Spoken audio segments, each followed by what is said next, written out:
Her laughter filled the garden, light and musical, drifting over the polished fountains and manicured lawns. Two men stood nearby, both watching her intently, both willing to do anything to earn a single smile.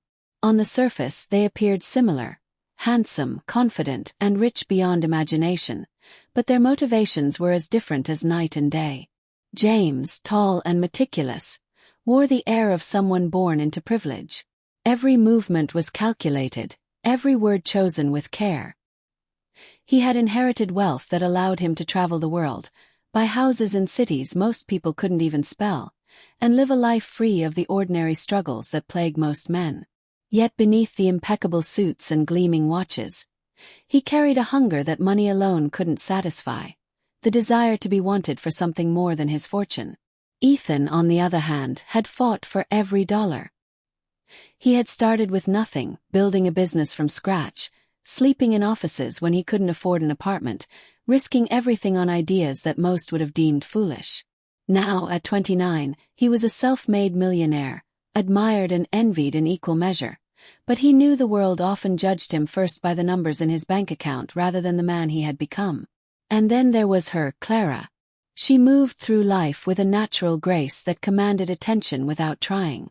People often underestimated her because she laughed easily and spoke openly, but she had a mind sharper than any blade, and a heart that refused to compromise for anything less than authenticity.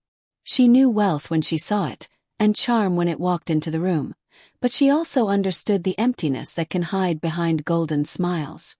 The competition had begun weeks ago, though no one would have admitted it. Invitations to charity galas, exclusive dinners, and even private yacht trips became battlegrounds. Each man wanted her attention, and each used the tools they knew best. James bought experiences that money could secure, private concerts, rare artworks, and vacations to islands that seemed unreal. Ethan, however, relied on moments, on stories, and on honesty. He shared the nights he had spent sleeping on office floors, the deals he had lost, the lessons he had learned, the scars of someone who had risked everything for success. One evening, Clara organized a dinner under twinkling lights, a neutral ground where both men were invited. The air smelled of roses and roasted lamb, the sound of a distant piano adding a soft undertone to the tension that seemed to hum between them.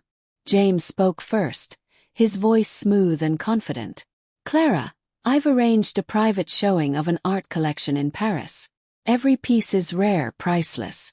I thought of you because I know beauty resonates with you." Clara smiled politely, yet inside, the gesture felt cold, rehearsed. She nodded, appreciating the thought but sensing the absence of a soul behind it. Ethan leaned back, sipping his wine, choosing his moment carefully. "I know Paris is beautiful, but I'd rather show you the city the way I've lived it.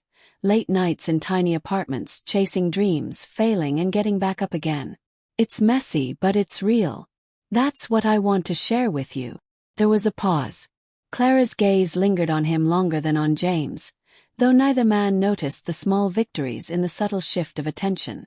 She appreciated wealth, she admitted, but she revered authenticity even more.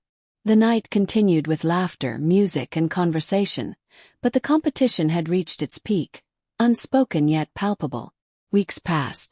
Clara observed both men, understanding them more deeply with each encounter. James was flawless, untouchable, yet unreachable. Ethan was vulnerable, flawed, yet courageous. One afternoon, as they all strolled through a gallery, Clara noticed something that confirmed her instincts. James paused in front of a painting, admiring it but only because it matched a trend. Ethan lingered in a corner, sketching the scene in his notebook, his eyes alive with curiosity and passion. Finally, the choice became inevitable.